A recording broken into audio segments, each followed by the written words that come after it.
again, it's been a journey. And I suppose really our journey didn't just begin a few years ago. Our journey began long, long ago. And our journey first started in our previous building, which was just where you had tea earlier. So our previous building, we had converted, and I'm sure many of you are familiar with that word in your schools, we'd converted a cloakroom into an ICT room. We had, converted any little space possible, a couple of little machines, one or two teachers who were starting to embrace technology, and we were offering our girls a tiny little bit. So that was where we had come from. And I had been there. I've been lucky enough to be a member of staff here in Closhebreed from my early career. I started here. I've grown up here, as I say. But as I became principal, it was very clear my predecessor had put in an application to the department for a new school. I became principal, and suddenly it was, oh my God, oh my God, we have to build a new school. Okay. So in November in 2004, we turned the sod. So the turning of the sod made it all become real. And then we really had to think about what we wanted. So in terms of, what did we want? What was our future? We were going to be getting a new building. And with that, there were certain specs at the time. And even we would be saying the specs are so far out of date already and are still behind. So anyone going through that process, and I know there's a few of you of my colleagues who are in that either extension or building regs at the moment. So again, one of the things that we did very early on was all of our staff became involved in many, many committees and planning forward. And Sarah Jane was one of the people who stepped forward at that stage with Niamh, with Linda, who's gone on to work in Dundalk. So staff stepped forward and we started to visualise, well, what, again, like Alan's school, what do we want?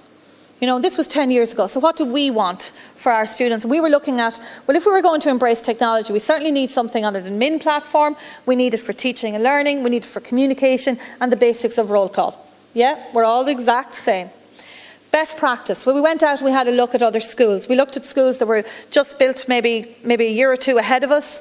We were hearing about Seamus down in Dunshaughlin. We were looking at everybody around, trying to see what was happening at the time. Again, maybe even looking further afield.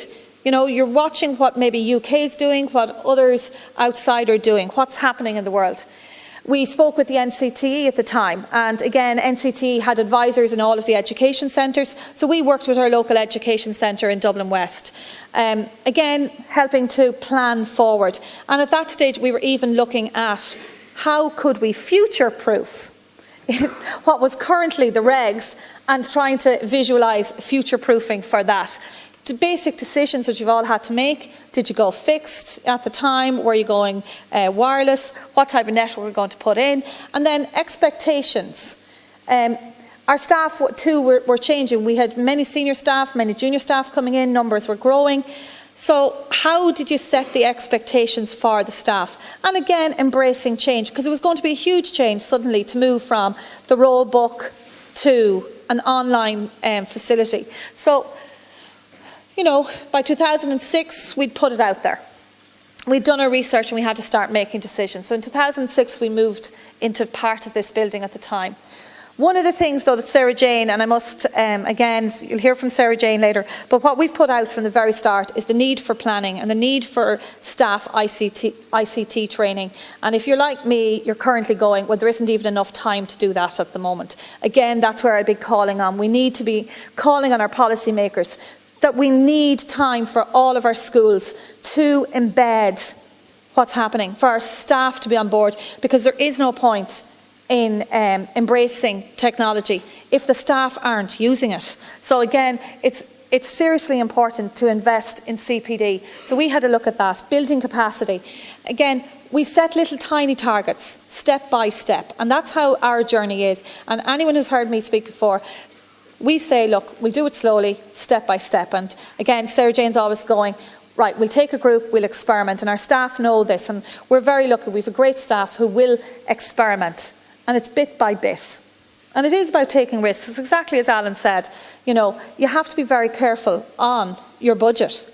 So if you're making an investment, you need to have tried and tested it. So we'll do things in that step-by-step approach first. Staff buy-in. Building that capacity, that's so crucial. And the digital future.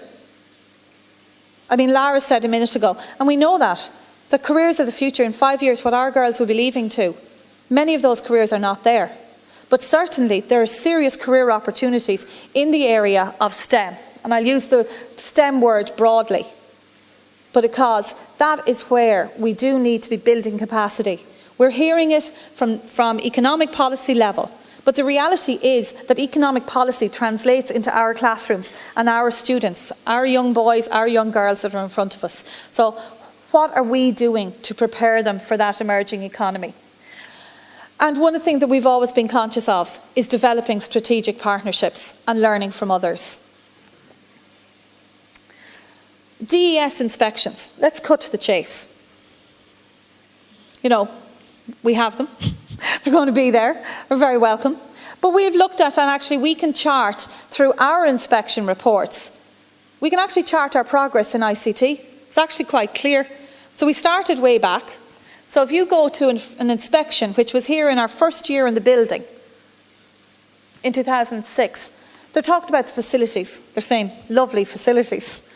They're talking about, you know, teachers knowing that they're going to be upskilled and that upskilling programme is happening. We move forward then, another year later, and they're talking about that staff are now all collaborating, sharing resources. We have a thing here which we've called locally, and on our server it was at the time, what we called Teacher Public Folder. And this was before we have embraced OneNote and 365. But in terms of, you know, staff are already collaborating, sharing, giving us a system to communicate. Broadband came along. So again, I know Tom is here with us, who's been responsible for the rollout of broadband, Tom Lonergan. But again, we were in one of the early schools to actually have broadband. So for us in 2009, we got our 100 meg. And again, I gave our teachers such fantastic opportunities to be able to do so much. Or I remember myself as a CSPE teacher being able to bring students on virtual tours into the Dáil without ever moving away from the building. So it's starting to open up the world, you know, beginning to really give you access to so much. I mean, I remember our science department saying that they were going online and looking at the online courses that were starting to be provided by some of the American universities. Plenty of information, plenty of websites. And again, by 2009, our inspection reports mentioned the word broadband. So you can see it's starting to have an impact. Our MLL, we were one of the pilots, so we're in there early on. Again, they just say about it that it was being used to support what they were seeing was it was being used to support teaching and learning throughout the school. And I think that's part of the important words on our journey, that it hasn't been one or two teachers embracing technology, that we have nearly everybody, and that it has been very, very widespread. And it was from then on then that people like PDST maybe came to us, invited us to take part in Living Schools Lab. And again, recently we've had a number of our videos of teachers from our school as best practice videos involved in spreading the word around best practice. So again, they're all available on the PDST websites. We'll be showing some of them here today. But we're continuing the journey in terms of then using it in languages, as you'll see later from Salvo. We're using Skype, Martin in LCA using things like Microsoft Movie Maker with our LCAs, going away from the brief, trying to, you know, even our LCA briefs, our JCSP, all of those courses are nearly out of date. Many of you who teach them know that. So we've been trying to upscale our students and embrace new technologies. So, as we were saying, we're starting to reap the rewards, and just in terms of the inspections, which is good for the staff to see. Am I frozen? Our school focus. As you all know, there's no need for me to say this, things like school, self-evaluation, literacy and numeracy, ICT, all the drivers. What was happening back in 2011? New junior cycle, all the change. So our school focus on improving teaching and learning is at the core of all of that for us. Towards a digital school. Something else, again, to think about. What could you embrace towards a digital school? We're probably going to look at things like maybe paperless board management meetings. And I know from some of my other KESH colleagues, some schools are already at that point. So we haven't gone there yet, but I heard it as an idea and I'm going, okay, we might try that. But, green school initiatives around paper reducing, as what Alan is doing is a perfect example of all of that, of reducing the amount. So again, how can we use technology to enhance what we're doing in the school? To embed all of the learning. Our student usage, digital literacy. I mean, our students, and as you know, any of you have young children, the way they can just adapt, use iPads, use technology at the touch of a button. But in terms of how are we then helping that in the school is our challenge. What do we do? And in our school, we'll also be very conscious of the needs of our students. So we have to look at our context and what's best for us to do, bit by bit. So the connected classroom has been something we've been involved in. H2, our partners at H2 came along and invited us to get involved in one of our sister schools, Presentation Warrenmount. And again, we were able to offer them higher level maths through connections with our school. And models of exactly the same flipped classroom are being used here all of the time. Global connections. We're all able to reach out now. We're able to learn so much. Alan said about schools as learning organisations. I think it's very important as a school leader to be open to learning at all times. That we as school leaders have to model that learning. And I certainly know that, you know, Sarah Jane came up to me 2 years ago and she said to me, Therese, you don't have a digital footprint. And, you know, here I am 2 years later. Yes, you can find me on Twitter. Yes, we're there. I have my own profile. And I seriously think that through things like Twitter, there's an awful lot of learning. And just listening, looking at what other schools are doing, it really has opened up the whole world for digital connections. Equally, Facebook, Instagram, Pinterest. Down below, if you'll see our latest addition to the school last week, our new giraffe, that was courtesy of our art department. The competition to name our giraffe is through Instagram at the art department. So again, all our different departments are forging ahead using things. Our celebration station, many of the pictures on our celebration station down there actually come from Pinterest. So there's plenty of ways to embrace technology to support other pieces. We use a lot of technology actually to support now our behaviour. We were involved with the NBSS on behaviour management. So again, we've been able to shoot many videos, our students make their own videos, and we're using them through our system in the classrooms at tutor time for vital messages. And things like Cycle Against Suicide, our students with staff creating videos, entering competitions and embracing technology in that way. Again, STEM promotion for our school is very, very important. So equipping our students to be able to, again, like today, if you're going to be interviewed by any of our students, you'll see them out and about. Our students then, you know, STEM, going, visiting other colleges, visiting universities, embracing technology. Career and college preparation for our students. And that's so important in what we're doing. If, again, Alan mentioned his mission statement in his school. Look at all of our schools' mission statements. In the end, what are we trying to do is prepare our young students for the world ahead, for the next step. We play a most important role in their lives in preparing them for future society and future roles. So again, that's an important part of what we do. And I know this year we're working very hard around college awareness, and we've become involved in a new project, you'll see it up there, called CFES, College for Every Student. We're one of 10 schools involved in that. So this is what we're doing. It's part of it all. Everything's starting to come together. And equally, we're saying we've an awful lot further to go on the journey. We're only at a point. And this is a continuing journey. The destination is out there. Do we know where? No. But do we have to take risks and ask certain questions? Yes, we do. So we do have to ask questions. We have to say, where are we going? As a school leader, what can I be doing? Again, for us, we certainly have been very fortunate that our Board of Management has embraced technology and can see that it has been an important part of our 5-year plan. I feel my role is also to look outwards, is to develop those partnerships, to work with Sarah Jane, our ICT coordinator in the school, to work with our staff and to provide time and opportunities for CPD to encourage that. And again, we're very fortunate that through Bridge 21, through Trinity Access, we have 13 members of staff doing a postgraduate qualification in teaching and learning, being funded at the moment. So again, to look at opportunities, create that. Our Board of Management also provides maybe funding for people doing further study. It's hard enough as it is for our teachers, so we give that back. Our Bridge 21 partnerships, Lergus, H2, PDST, all the partners out there. If anyone else wants to join the list, please feel free to talk to us. We're always willing to look to the future and the future capacity.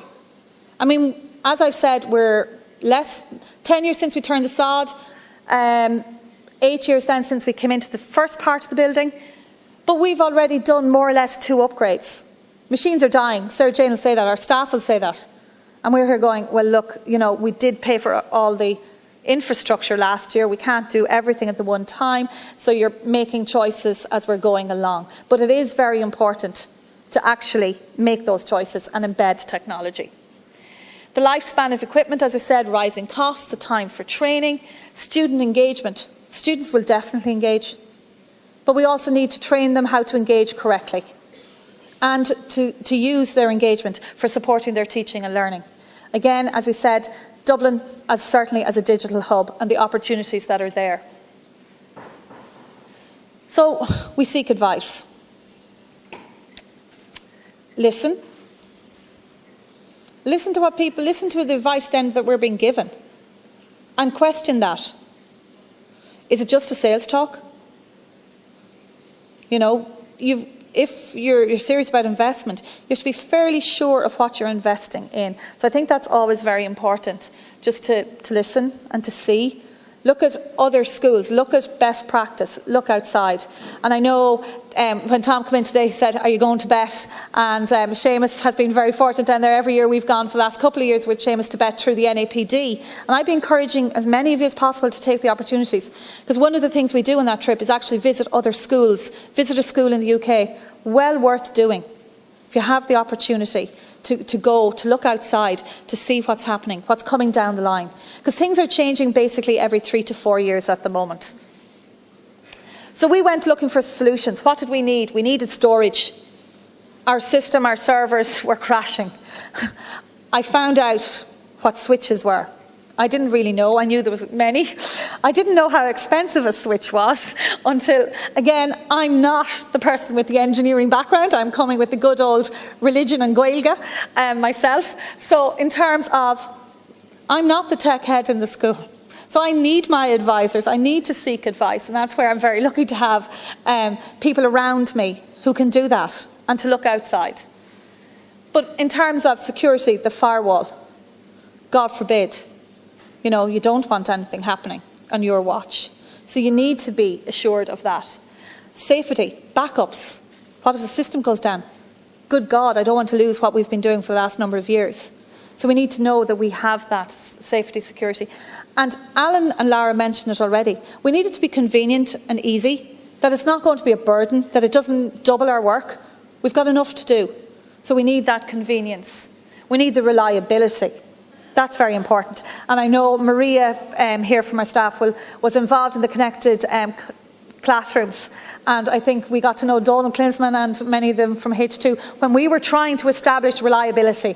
And that's when everyone kept telling me, the switches are going, Mary-Therese, the old switches. So we didn't have reliability for a good while. But that too is part of the journey, and we have to learn that and go through the pain sometimes.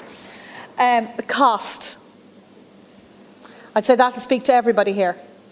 Cost is a huge piece, and that's where, again, we need to be calling on, through policy, that schools are crying out, we need support for this, for ICT platforms. And again, maybe through our networks, to develop procurement procedures and to bulk buy, or for schools to develop strategies, rather than going singly alone and taking a heavy cost. Let's come together and let's try and reduce costs, because it is important. Again, for us, the journey, where are we going on devices? At the moment, we allow our students, that last year we changed our code of behaviour, to allow students to use phones in the classrooms under direction of teachers. We have put in our Wi-Fi. Again, as we release that to students, that will be bit by bit. Some of our students are bringing devices into classrooms under the direction of their teachers as well. So we're looking at models, we're still watching. We have to be aware of our student context and cohort. So that for us is a factor. But mobile phones, they certainly have. So again, it came to, sorry, need to go back to one. What do I see it now? So we made a decision then to invest. As you can see, after all of that, we looked at managed services and we said, look, this is the way for us to go to answer many of the questions that we were having. And I remember Seamus had offered at NAPD, Seamus on one of his presentations at NAPD had said about schools coming together to try and reduce costs. And I mean, that resonated with me, and I remember saying to Seamus, count me in on that. And that's where, again, by listening to him and coming to that, we went with managed services. So what does managed services mean for me as principal? And Sarah Jane's going to go through hers, what it means for her and for the school as well. Certainly time saving. And Sarah Jane is going to show you how it's certainly freed her up to do an awful lot more. Trusting the experts. Let the experts do their job. I mean, it's fantastic. We have Owen in here for a couple of hours, one day a week, and he's part of our package.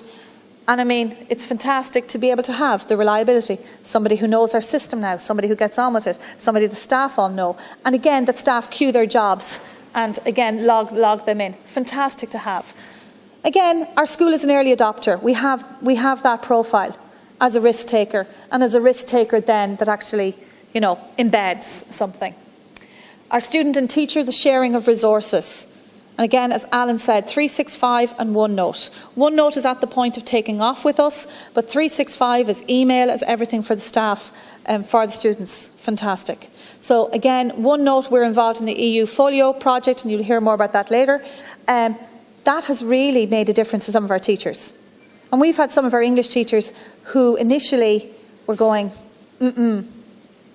but they've now got on top of it. So it takes that little bit of time. You know, in the beginning, when you change your mobile phone, and like you don't know, you did it one way the last time, and then it's all new, and for the first week you're going, oh no, give me my old phone back, and then you get used to it. But that little bit of adapting technology always happens. So we have to be willing to ride that out too, and support teachers, support people to embrace it.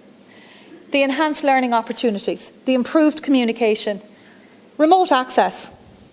Gone are the days, and I'm fairly sure they're gone in most of your staff rooms. Remember the fight that we used to have over who's got that bundle of reports? They took it out of the staff room.